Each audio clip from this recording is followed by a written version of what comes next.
Vamos agora ouvir a palavra do Senhor, que virá através do seu servo, reverendo Wagner. Eu quero desafiar os irmãos a ter sua atenção toda voltada para este momento, para que o Senhor fale e nós sejamos abençoados com a palavra de Deus, que não volta vazia sem fazer o que apraz ao Senhor. Faça hoje na nossa vida.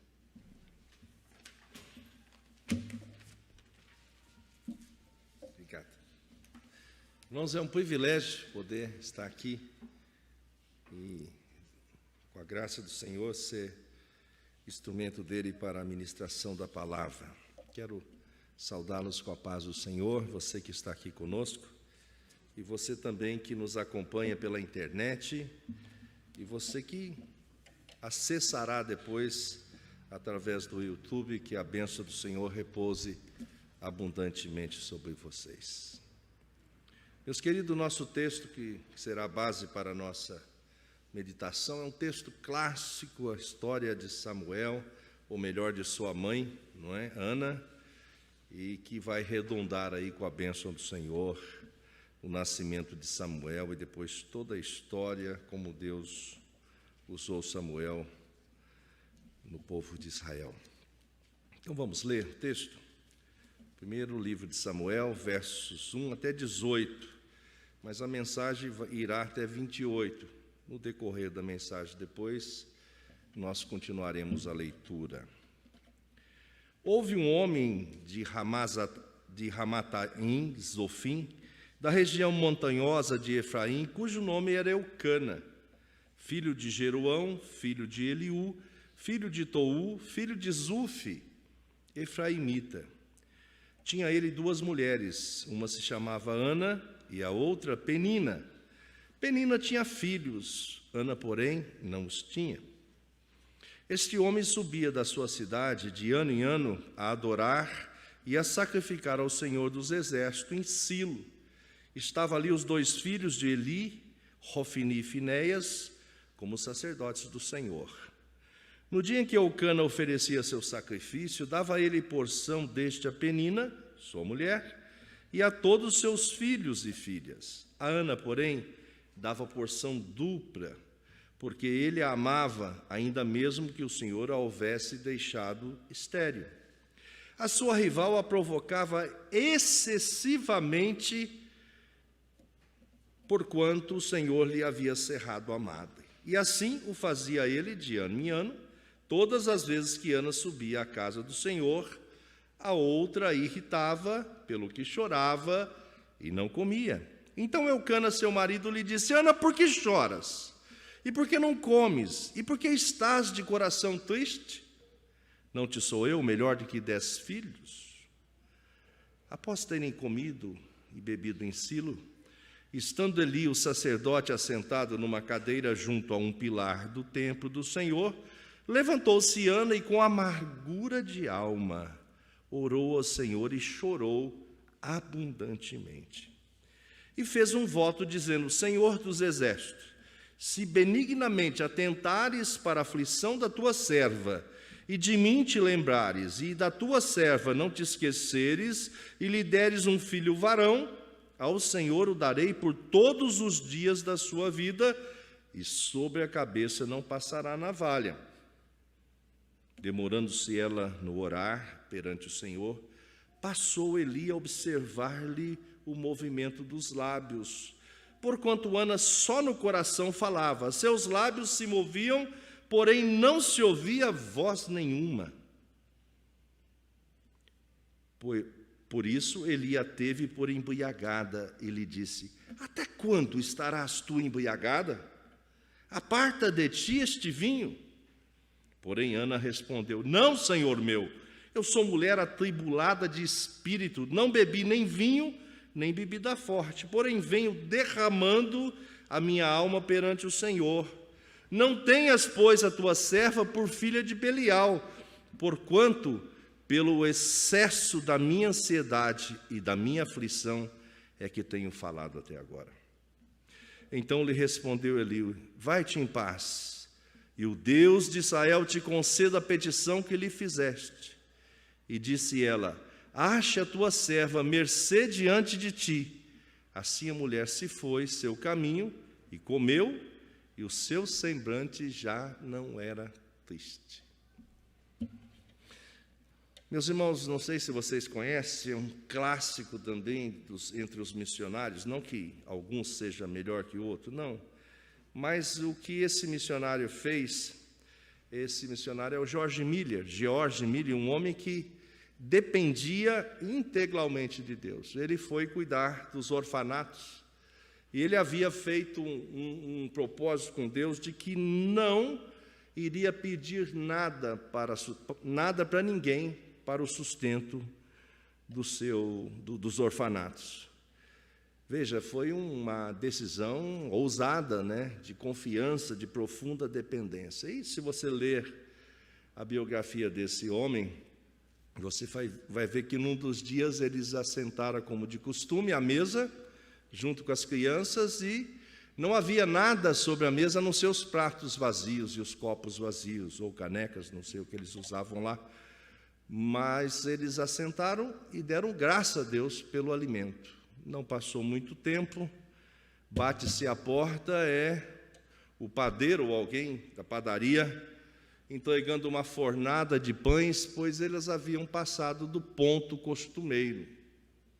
Passou-se algum momento mais, bate a porta de novo, é o leiteiro que, passando por ali, a roda quebrou da carroça e a coisa demorou a consertar, e o leite azedaria se ficasse ali ante ao sol. Então ele doa todo o leite para o orfanato, e estava provido então o café da manhã, leite e pão, como sempre. Então Deus proveu para esse irmão e para esse orfanato o que eles precisavam. Pessoas que estão debaixo da dependência de Deus. Mas para a gente entender um pouco mais o impacto da palavra, e o tema precisa refletir exatamente o que está concernente nessa porção de texto, o que é dependência? Vamos entender um pouco dependência. Se você olhar no dicionário, você vai ver que dependência é sujeição. Então você está sujeito, subordinado. Pode ser subordinação, que dá mais ou menos na mesma linha. Também dependência, se for para o lado de construção, você vai ver que é um anexo. Não é o prédio principal, é algo que está ligado, mas não está ligado, mas não é principal. Não é? É um quarto de fundo, ou é uma suíte, ou é um anexo. Pode ser também acessório, ou seja, é um complemento, não é essencial, não é o coadjuvante, não é o protagonista. Mas, se nós formos olhar para nós mesmos, está imanente em nós, ou seja, a gente já vem com isso, porque somos imagem e semelhança do Deus eterno, uma característica que é domínio sobre as coisas. O Senhor nos deu ordem que a gente dominaria sobre tudo criado. Com a queda, isso ficou um tanto modificado e transtornado, não é?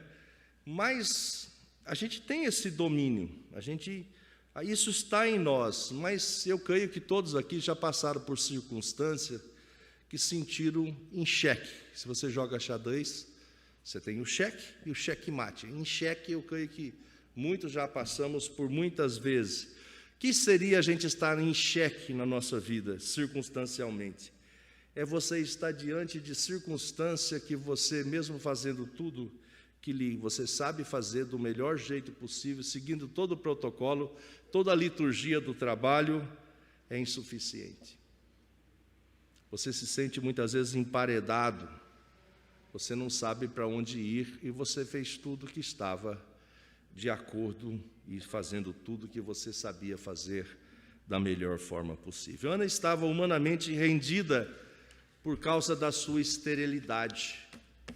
Ela, toda vez que se ia cultuar ao Senhor, que era um momento no calendário litúrgico ou da vida como essencial, para Ana, ao invés de ser uma festa, era uma grande tristeza, porque nesse momento a sua concorrente esposa, né? Eucana tinha 2 esposas, exatamente a cutucava na sua dor ou na sua ferida, né? A gente percebe pelo texto que Eucana tinha uma predileção pela Ana, né? A gente sente, não é a essência do texto, mas dá para a gente perceber que ele tinha uma predileção para Ana, e Ana não tinha filhos. Era aí que a Penina dava o revide, né? Uma pessoa que, nesse momento, ela se sentia importante, porque ela estava lá também oferecendo sacrifício ao Senhor através, pelos seus filhos também. Mas um pouquinho de Ana. Por que Ana, então? Não sei se você já dependeu isso no estudo de 1 Samuel, se você já o fez. Se já o fez, você vai concordar comigo. Se não, creio que você vai perceber por que Ana estava tão aflita. Veja, que Eucana não compreendeu, porque ele tentava fazer o máximo, o que estava ao seu alcance. E ele faz aqui uma declaração de amor que talvez muitos maridos hoje não façam. Ele vai dizer para ela assim: Ana, por que choras? E por que não comes? E por que estás de coração triste? Não te sou eu melhor do que 10 filhos? Eu não sei se ela respondeu, mas ela devia ter dado um clássico não. Não. Mas ele fez aqui o que cabia lhe fazer, ele a distinguiu, embora ele deu porção dobrada para ela. Isso era uma distinção, mas isso era insuficiente para aplacar, para amenizar a dor e o sentimento que ela tinha. Mas por que isso? Se nós formos olhar, existia lá um costume cultural que a mulher estéril podia ser devolvida, podia ser repudiada, podia ser entregue de volta na casa lá dela, tipo com carimbo, assim, está com defeito. Isto era cultural. Muitas vezes, em muitos casos, a gente sabe na história que, hoje a gente sabe, né, que muitas vezes a questão de procriação não é por causa só da mulher, do homem também. Nesse caso, não, porque ele tinha filhos com a Penina. Então, de fato, Ana era estéril. Essa circunstância, com certeza, permeava a sua mente. Embora Eucana tinha feito uma declaração explicitada no texto sagrado aqui, isto era tremendo, essa distinção de dar oferta dobrada a ela, mas a Penina a cutucava. E ela sentia incompleta, com certeza. O seu estado de esterilidade induzia, podia lhe dar, fazê-lo nos seus pensamentos, nas suas elucubrações, ela com ela mesma pensando, a ideia de não ser contemplada pelo amor de Deus, porque Deus não havia lhe dado filhos, a sua amada estava cerrada, seu ventre, e ela é estéril. Quer dizer, ela se sentiu exatamente emparedada. E o que fazer? Muitas vezes nós nos sentimos assim como Ana, ou talvez você já passou por uma ou mais de uma circunstância assim. Por isso o verso 15 vai dizer, ela disse lá para o sacerdote ali, eu estou profundamente angustiada, eu sou uma mulher atribulada de espírito. Esse era o estado emocional de Ana. Mas a nossa reflexão de hoje, já está ali publicado para você lá, o nosso tema é Ana, exemplo de dependência de Deus. Vamos repetir comigo, para você gravar aí o tema dessa mensagem? Ana, exemplo de dependência de Deus. E nós vamos agora... Por que ela é exemplo de dependência de Deus? Nós vamos elencar aqui 3 motivos. O primeiro é que Ana é exemplo de dependência de Deus ao derramar-se diante de Deus. Muitas vezes a gente tem dificuldades e lutas, mas a gente está endurecido, a gente não fala para Deus. Embora a gente saiba que Deus sabe, mas Ele quer que você se achegue a Ele. Fale do que te constrange, do que te entristece, do que te fere a alma. Por que você está ferido? Por que você está angustiado? Por que você se sente apertado? E a gente vai aprender com Ana, exatamente nesse primeiro ponto, ser exemplo ao se derramar de Deus. É como se você fosse, a palavra é feia, mas vomitar a sua alma, porque se você está sentindo mal, está uma indigestão, você precisa fazer algo para que a digestão aconteça, você volte o que está lhe fazendo mal. Então nós precisamos colocar diante de Deus, vomitar aquilo que está fazendo mal para nós. E o que estava fazendo mal para ela, embora no seu lar ela fosse amada, o seu impedimento ou a sua impossibilidade de gerar filhos. Então, tem 2 pontos que eu queria salientar dentro desse primeiro ponto. Primeiro, verso 10. Vamos ler verso 10, diz assim: levantou-se Ana e com amargura de alma orou ao Senhor e chorou abundantemente. Ou seja, ali ela joga para fora tudo que ela tem, ela dilacera os seus pudores, aquela vez foi diferente, ela já havia subido tantas vezes lá e angustiada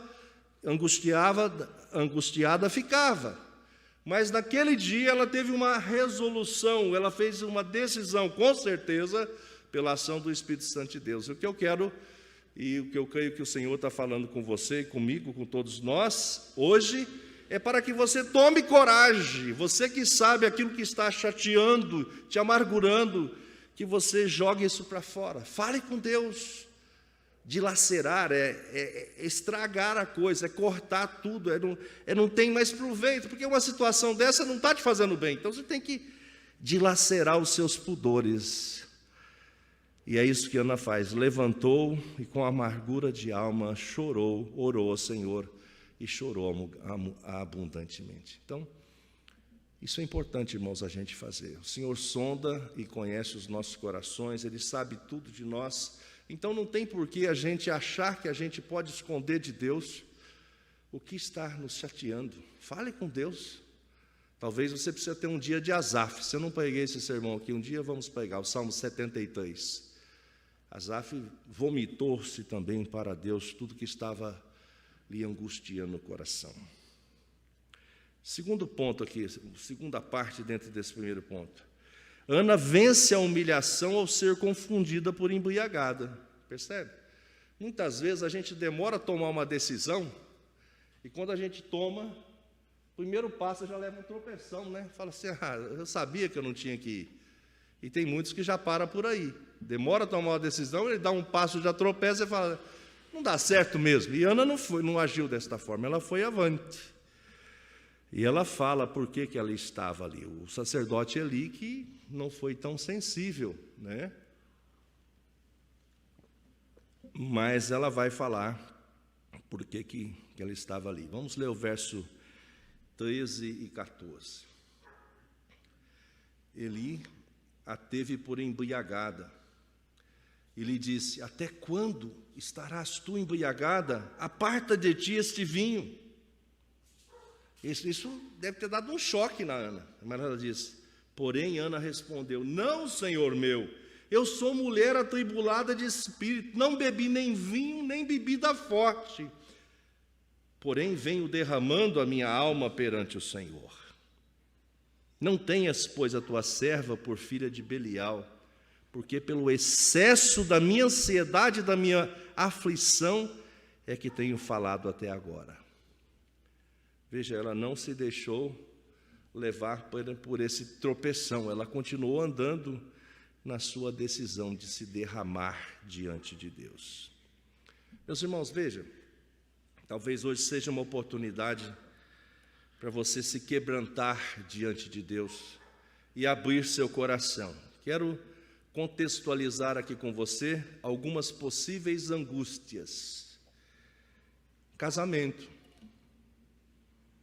Talvez o seu casamento já não está tão bom, ou você, não sei quanto tempo você tem de casamento, talvez você não tenha problema de casamento, mas o relacionamento conjugal precisa ser cuidado. E muitas vezes a gente tem alguns descuidos de ambos os lados, né, no relacionamento, e o casamento traz-nos tristeza, ou não nos traz aquela alegria que já trouxe.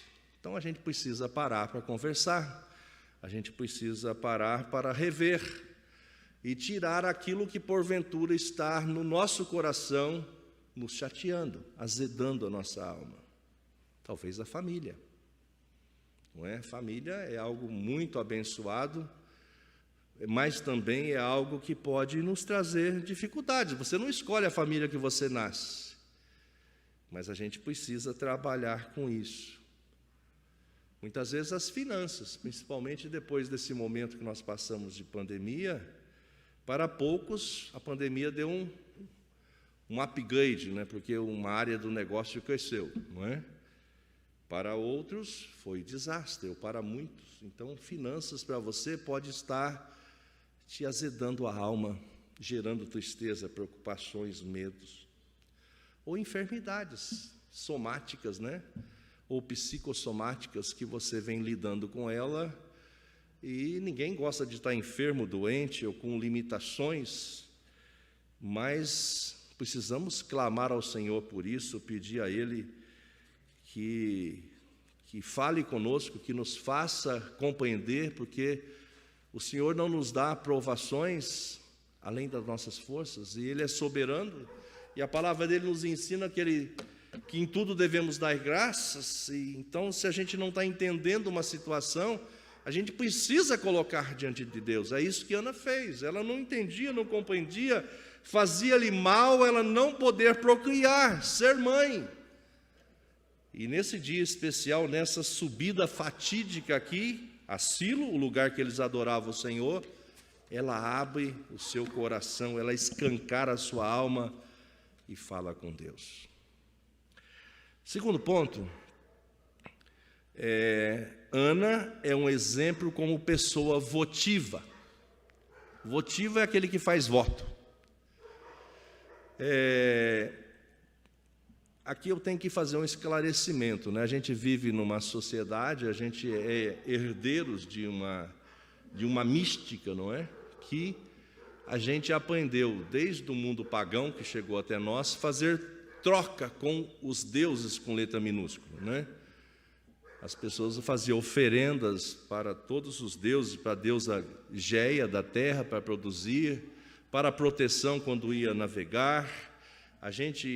As religiões de matrizes afro faz as suas oferendas para apaziguar, seduzir o seu orixá. Mesmo no ramo cristão, a gente vê as pessoas fazendo promessas e cumprindo promessas. Em Campos do Jordão mesmo é um lugar de passagem onde as pessoas passam lá para ir para a Aparecida. Muitas pessoas fazem isso. Aqui eu não estou criticando ninguém. Mas o que a gente aprende com Ana, e eu gostaria de cada vez mais aprender sobre isso e compartilhar com vocês, é que Ana fez a semelhança da viúva pobre, ela deu o que ela tinha. E Ana deu o que ela não tinha. Quer dizer, quando ela se derrama, meus irmãos, por isso que é um ato contínuo, uma coisa leva a outra, se um abismo leva a outro abismo, uma bênção leva a outra bênção, uma atitude leva a uma outra boa atitude. Ana, ao se derramar com Deus, ela é enchida pelo Espírito Santo de fé. Então ela já ora oferecendo o que ela não tinha ao Senhor. O filho que ela tanto queria, um filho varão, como ela ora, ela o consagraria para o Senhor por todo sempre. Veja que interessante. Veja como a gente precisa aprender com Ana, porque muitas vezes a gente quer alguma coisa para acrescentar algum conforto nosso, algo mais. Não vou me delongar aqui, que a mensagem tem um terceiro ponto, mas a gente está insistindo com Deus e muitas vezes Ele não nos dá porque não será bom. Eu lembro quando eu estava na idade do Ayrton, assim, ó, eu orava a Deus por uma esposa. Olha, é coincidência, Ayrton, não é nada, né? É coincidência. E eu falava, Senhor, essa moça é pianista, olha que bacana. E eu orava, hein? E nada. Fiz isso umas 3, 4 vezes. Insistindo por tais e tais e tais e tais. Não que a gente não tenha que orar, tem que orar. Eu abri meu coração, Senhor. Queria casar, queria ter família. Eu queria uma moça do Senhor para a gente, né, ter uma família abençoada. Chegou uma hora que eu falei assim, eu não vou orar mais não, sabe? O senhor já sabe que eu estou orando, que eu quero. E nessa época eu me transferi de Barretos para São Paulo. Agora eu vou trabalhar, vou crescer profissionalmente, a hora que o senhor quiser, o senhor manda a moça. Veja. Olha que coisa, eu trabalhei 1 ano em São Paulo, no outro ano eu casei. Conheci minha esposa, com 4 meses a gente quase casou, mas foi no ano do Plano Cruzado, 86 lá, teve aquela greve geral, aquelas coisas doidas daquela época. Aí nós casamos com 1 ano, estamos já há 35 anos na lida. Quando eu volto na minha cidade, eu passo pela região da nosso presbitério, eu fui presidente da Federação de Jovens, mas a gente tinha um network grande, né? Eu falo, senhor, obrigado, o senhor não atendeu essa oração aqui, o senhor não atendeu aquela ali, porque olha que benção, olha a minha branquelinha, olha, vendo? Deus sabe o que é melhor para nós. Não que aquelas moças fossem ruins, não, mas olhando o que foi decorrido da vida delas, se tivéssemos uma história junta, tinha dado conflito, não seria bênção. Então a gente precisa aprender com Deus que Ele nos tem o melhor para nós. Isso não nos impede de orar, a gente pode colocar e fazer como Ana fez. Mas quando a gente faz isso, você é cheio, preenchido da certeza que Deus tem o melhor para você. Está vendo? Passa esse sentimento de que você não tem, que você é menor, que você está defeituoso, que você está aquém. Esse sentimento que pode permear e fazer parte da nossa vida por bom tempo. Isso nos atrasa, isso nos faz mal, isso muitas vezes a gente questiona se Deus de fato é bom, ou se Ele é soberano de fato, porque Ele não está entendendo a gente. Está vendo? Isso gera uma visão distorcida, uma miopia espiritual, ou qualquer outra enfermidade visual que distorce a nossa visão. E Ana aqui, quando ela faz isso, ela, nesse momento tão bonito, olha o que ela faz no verso 11. Depois dela, ela diz assim, e fez um voto dizendo, Senhor dos exércitos, se benignamente atentares para a aflição da tua serva, e de mim te lembrares, da tua serva não te esqueceres, e lhe deres um filho varão, ao Senhor darei para todos os dias da tua vida, e sobre a tua cabeça não passará navalha.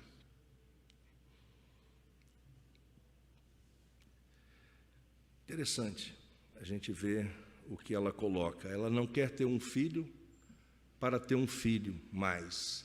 Ela não quer ter um filho para concorrer com a Penina. Ela não quer ter um filho apenas para dizer, agora eu sou mãe, que era o seu desejo, mas para devolvê-lo e para santificar ao Senhor. Olha o que acontece no verso 17 e 18. Depois de toda essa conversa, da oração, quando ela é mal interpretada, que estava bêbada, e ela responde, explicando o que estava acontecendo, olha o verso 17. Então lhe respondeu Eli, vai-te em paz, e o Deus de Israel conceda a petição que lhe fizeste. Veja o sacerdote, mesmo desapercebido ali, ele se torna a voz do Senhor com respeito à sua petição, em responder. Ele passa a anunciar o remédio que iria sarar a sua ferida, aplacar a sua dor. Muitas vezes você está triste, você está angustiado, você se sente apequenado, de escanteio ao lado, achando que Deus não está te ouvindo, ou que Deus não lhe quer lhe abençoar, principalmente quando você coloca pessoas ao lado para comparar. Só que a gente compara assim muito por fora, né? A gente não sabe o que está acontecendo, né? Muitas vezes a gente hoje, no mundo mais moderno, a gente compara as postagens da pessoa. Dificilmente alguém faz uma postagem triste, né? Mesmo que ele esteja triste, ele cria um sorrisão assim. A gente sabe que muitas vezes aquilo ali é só um template ali não verdadeiro que ele coloca. Trazendo para os nossos dias. Quantas vezes somos confundidos por derrotados? Você entrou nesse processo de derramar-se para Deus, mas as pessoas falam assim: camarada, você não dá certo, hein? Você já tentou 3 vezes e caiu 3 vezes, você está meio ruimzinho, né? Tem um urucazinho na sua cabeça aí, não é? Muitas vezes alguém pode falar assim para você, ou você se sentir assim. Vê colegas que estudaram, que caminharam, já tem um carrão, já tem uma casona, o negócio está prosperando e parece que você não vai. E não é porque você é um cara desprovido de inteligência ou de capacitações, é porque não deu, ou não era o tempo do Senhor. Muitas vezes a gente se sente assim, não sei se isso é uma situação real para você.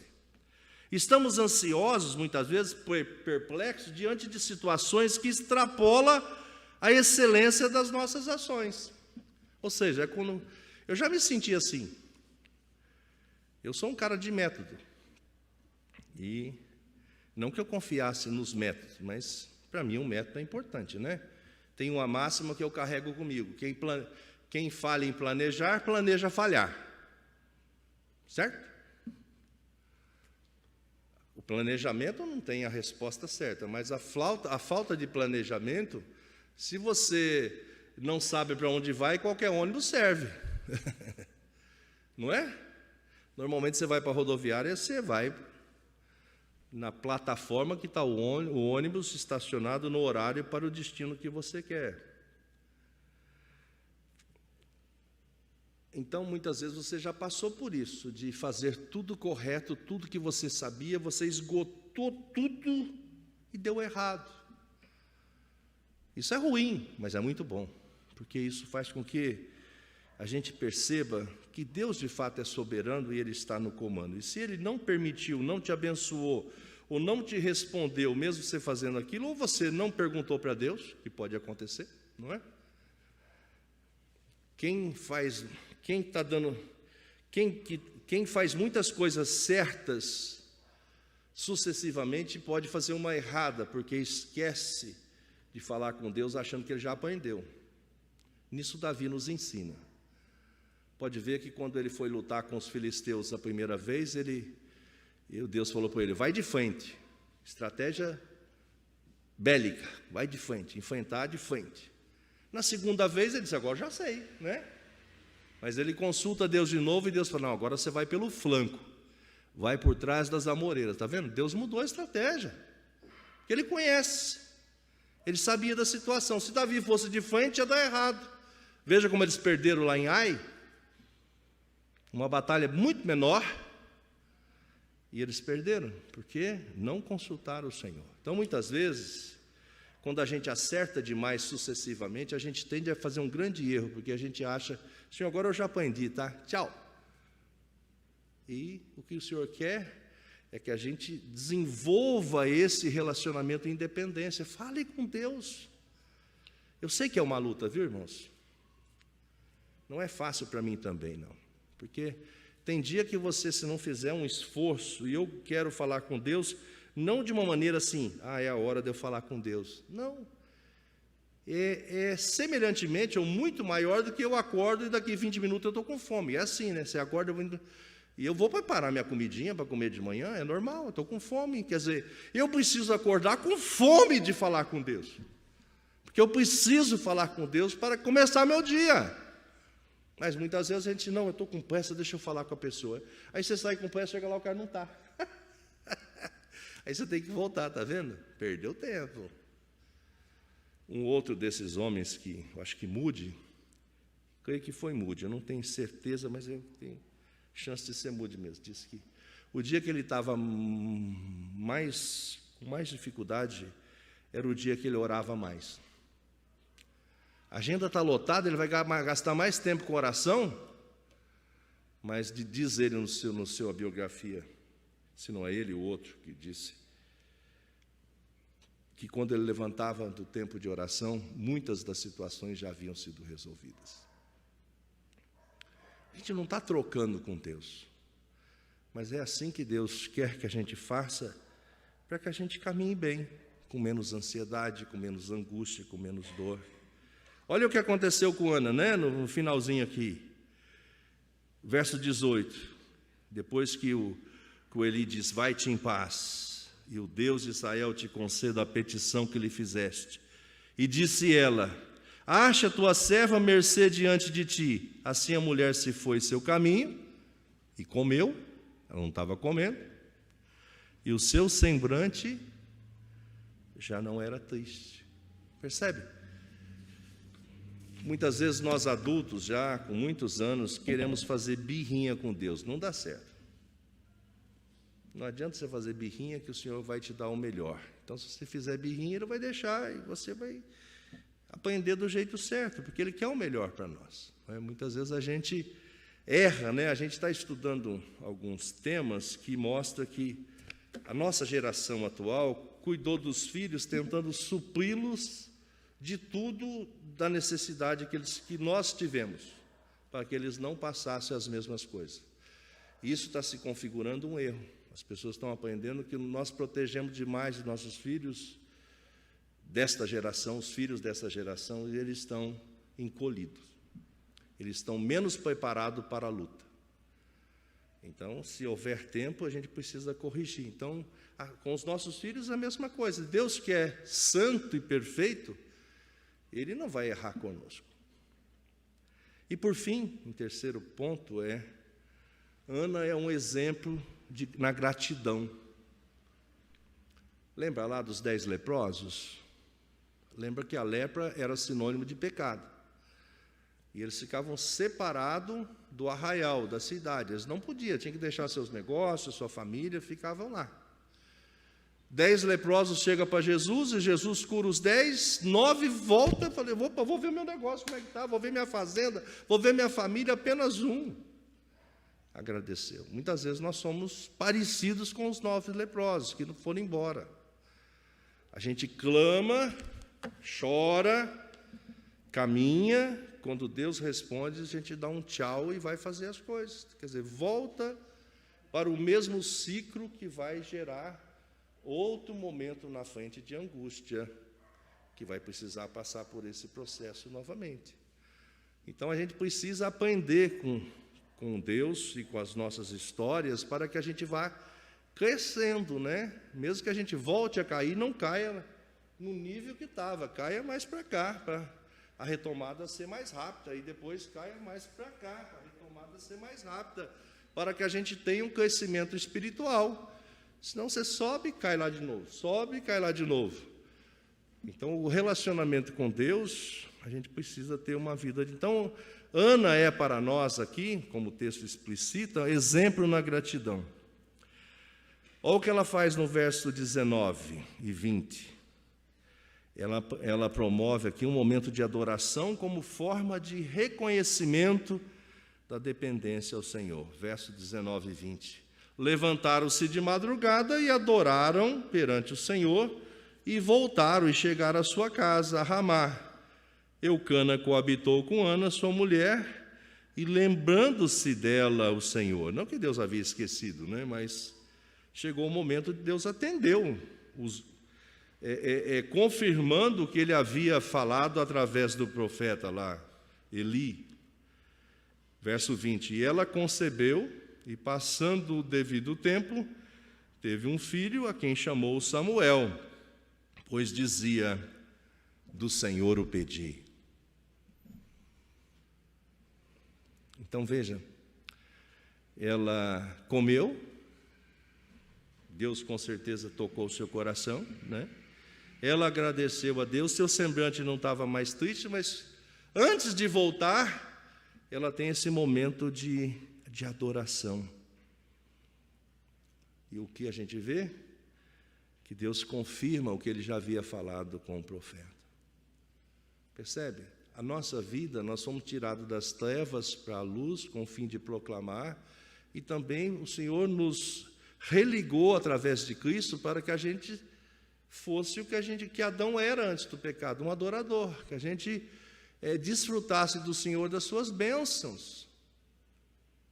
A gente sabe no nosso catecismo menor, né? Qual é a primeira pergunta? Qual é o fim principal do homem? É honrá-lo, glorificá-lo e desfrutar do Senhor. Já agora, não na eternidade, mas agora, já nós que fomos alcançados pela graça, nós podemos viver, segundo o teólogo George Eldon Led, o já não ainda, não pleno, quer dizer, não uma plenitude prevista para o corpo glorificado, mas uma plenitude dos alcançados, daqueles que têm o Espírito Santo e promove esse processo de santificação. E por fim, a satisfação da preparação para a devolução, ela vai cumprir o voto dela. Ela vai fazer isso com satisfação. Olha o que diz o verso 22. Ana, porém, não subiu e disse ao seu marido: quando for o menino desmamado, levá-lo-ei para ser apresentado perante o Senhor e para lá ficar para sempre. Veja o apego do nosso irmão, né? O irmão contador aí, como é que chama? O Francisco, né? Lima. Com a netinha dele, né? É um doce, não é gostoso? Não é? É verdade, irmão? Veja a Ana, amamentando esse menino, e esse tempo de desmame é de 2 a 3 anos. Então ela não subiu 3 anos a Silo, no tempo da oferenda, amamentando esse menino. Mas, mais alegre ou igualmente alegre, o texto não narra como é que foi esse momento, como ela pensava tudo isso, mas ela cumpriu o que a gente vê o texto dizendo, que ela cumpriu de uma forma eficaz e alegre. Percebe? Olha o verso 26. Vamos ler o 24 em diante. Havendo desmamado, levou consigo com um novilho de 3 anos, um éfa de farinha e um odre de vinho, e o apresentou à casa do Senhor a Silo. Era um menino ainda muito criança. Imolaram o novilho, trouxeram o menino a Eli, e disse ela: ah, meu Senhor, tão certo como vives, eu sou aquela mulher que aqui esteve contigo, orando ao Senhor. Com certeza ela não disse, mas ela deve ter lembrado. Eu sou aquela mulher que o Senhor me teve por embriagada, mas eu estava angustiada. Mas olha que momento ímpar. Com certeza esse momento aqui de entrega desse menino, fazendo isso no mesmo local onde ela rasgara o seu coração e destroçando a sua alma, mas vomitando o que lhe fazia mal, agora ali no mesmo lugar, com uma criança já mãe, trazendo para consagrar ao Senhor. Olhando para o futuro, quer dizer, dando aquilo que ela tanto queria, mas entendendo esta relação com Deus. Por esse menino orava eu, verso 27, e o Senhor me concedeu a petição que eu lhe fizera. Verso 28, pelo também o trago como devolvido ao Senhor por todos os dias que viver, pois do Senhor o pedi. E eles adoraram ali ao Senhor. Eu imagino um menino de 3 anos, bem provável que ela ou apontou para o menino ou pôs a mão sobre o menino. Essa é a minha interpretação, o texto não fala. Por esse menino orava eu. Quer dizer, ela sinalizou o menino. Por esse menino orava eu. Quer dizer, aqui está a causa concreta daquilo que eu chorei tanto, daquilo que me angustiava. Aqui está a transformação, aqui está a realidade, aqui está a concretude. Como o Senhor é um Deus perfeito e tremendo, que ouve as nossas orações e transforma o nosso pranto em alegria. Isso é tremendo, irmãos. E concluindo,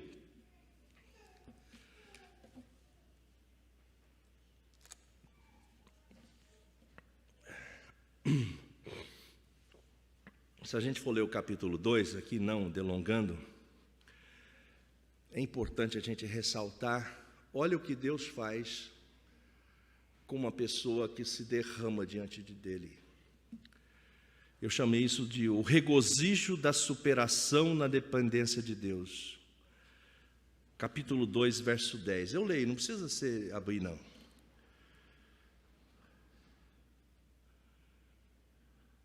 Diz assim: os que contendem com o Senhor são quebrantados.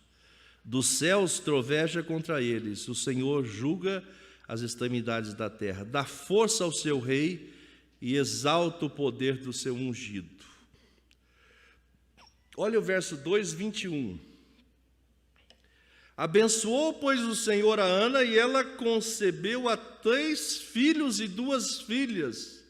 E o jovem Samuel crescia diante do Senhor. Está vendo? Já que o Senhor abriu a amada e veio a meninada. Abençoou profundamente. E agora, subir a Silo era uma delícia. Porque ela iria lembrar de como Deus transformou seu pranto em alegria. E quem que ela ia ver lá? Samuelzinho, não é? Estava lá junto com Eli servindo no templo. Então aquilo que era angustiante ao templo e a Silo anualmente, com certeza ficou um momento aguardado.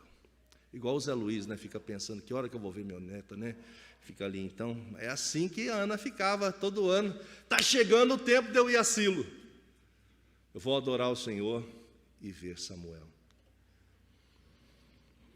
Verso 2, 26.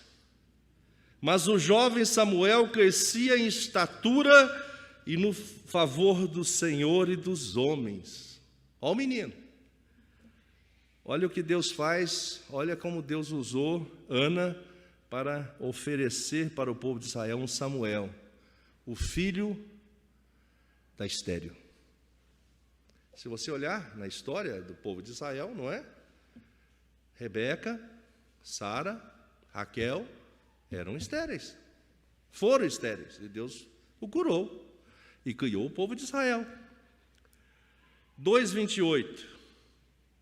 Eu o escolhi dentre todas as tribos de Israel para ser o meu sacerdote, para subir ao meu altar, para queimar o incenso e para trazer a estola sacerdotal perante mim, e dei à casa do teu pai todas as ofertas queimadas dos filhos de Israel.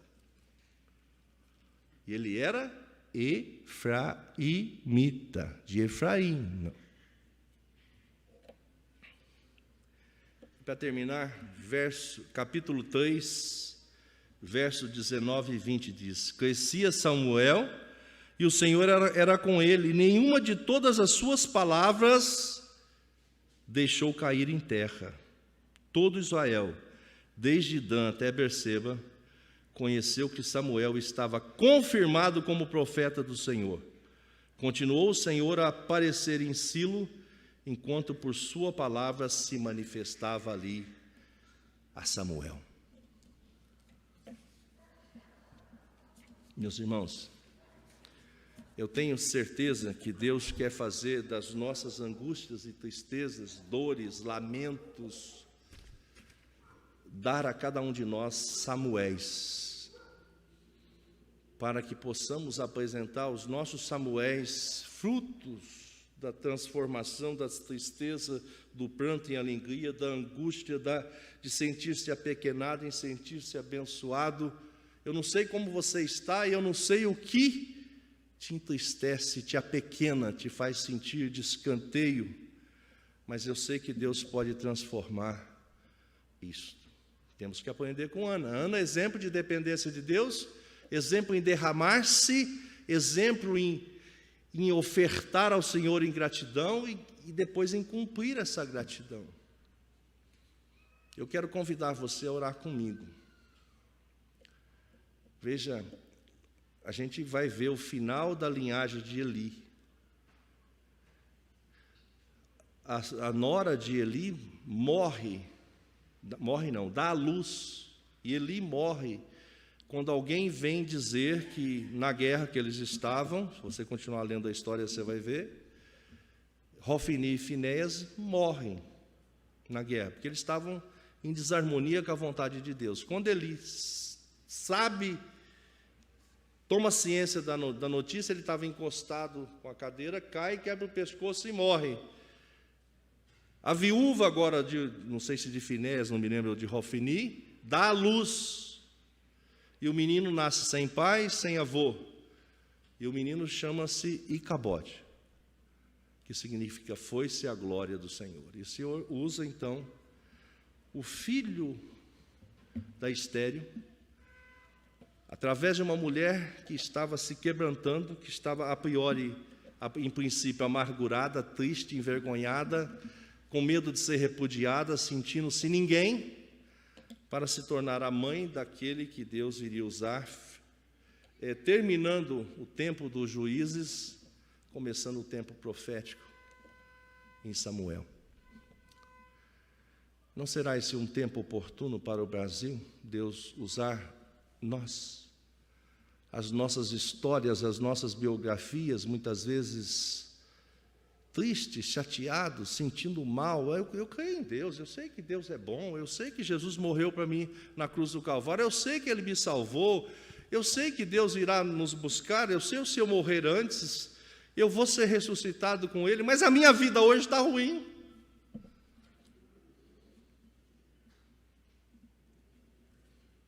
Eu penso que esse nosso estado de ser, que é meio geral, que perpassa a Igreja Presbiteriana de Vila Buenos Aires, entra pela nossa denominação, e eu tenho acesso às outras, estamos no mesmo barco. O povo de Deus está acanhado, está entristecido. Nós estamos esperando a salvação ou no Bolsonaro ou no Lula, e nenhum dos dois trará a salvação para nós. Nós precisamos ser o povo que clama, que se arrepende, para que o Senhor abençoe a nossa nação. Para a nossa vida pessoal, nós precisamos nos quebrantar, dizer para o Senhor o que está acontecendo e se quebrantar, para que Ele nos responda, para que Ele transforme o nosso pranto em alegria. Quero convidar você hoje aqui, se você sente, não faça por mim, porque não vai adiantar nada, mas se você sente que Deus está falando ao seu coração, fique de pé. Não olha para o lado quem ficou de pé, não. Eu quero orar por você. É uma oportunidade que Deus está nos dando de dizer: Senhor, estou eu aqui, ó. Eu tenho clamado ao Senhor. Feche os seus olhos para você não ficar olhando quem levanta, não. E não levante porque outro levantou, e não deixe levantar porque ninguém levantou. É você e Deus. Seja como Ana, foi lá e rasgou o coração, falou com Deus, jogou sua amargura para fora. E receba Samuel, pensando que Deus pode te usar de forma que o Samuel que você vai receber vai fazer um grande benefício para a nação, para quem estiver ao redor, para a família. Vamos orar. Obrigado, Jesus, porque Tu és o Deus eterno, o Deus soberano. Obrigado, Senhor, porque a Tua palavra fala aos nossos corações. E obrigado, Senhor, porque o Senhor nos ouve. E obrigado, Senhor, porque o Senhor não nos atende às orações que a gente não faz querendo a coisa certa, mas o Senhor nos atende, Senhor, quando a gente se derrama, quando a gente coloca diante do Senhor todas as nossas mazelas, dificuldades. O Senhor abre os nossos olhos para ver e sonhar aquilo que são os Seus sonhos para nós, e o Senhor nos responde com sim, e transforma, Senhor, a nossa tristeza em alegria, o nosso pranto em gozo, em júbilo. Ó Deus, o Senhor conhece os corações aqui, o Senhor conhece esta igreja, esse povo. Tem o sonho aqui da igreja do lado, Senhor, esse tempo parado. É sonho do Senhor, põe a Tua mão, ó Deus. Quebrante esse povo, Senhor, aqui. Os que nos ouvem, os que poderiam vir e não estão vindo, que venham. Ó Deus, abençoa, quebrante os corações, ó Deus, para que a gente possa proclamar o Senhor. Traga os Samuéis para nós, suscite eles aqui, Senhor, para que a Tua bênção exale e saia daqui em nós, por nós, através das famílias, Senhor. Já Te damos graças, Senhor, porque eu creio que o Senhor está transformando os corações, tirando, Senhor, o pranto e colocando alegria, tirando, Senhor, incerteza e medo, colocando esperança e convicção, Senhor. Oh Deus, oh Senhor, Derrama, Senhor, toca nos corações. Que saiamos daqui como Ana, Senhor. Que comamos. Comer é festa. É sinal que a amargura foi embora. Oh, Jesus. E que o nosso semblante seja alegre. Senhor, e que a gente possa rejubilar, porque o Senhor concebeu a nós os nossos Samuéis, para a glória e honra do Senhor. Oramos no Teu nome, Jesus. Amém.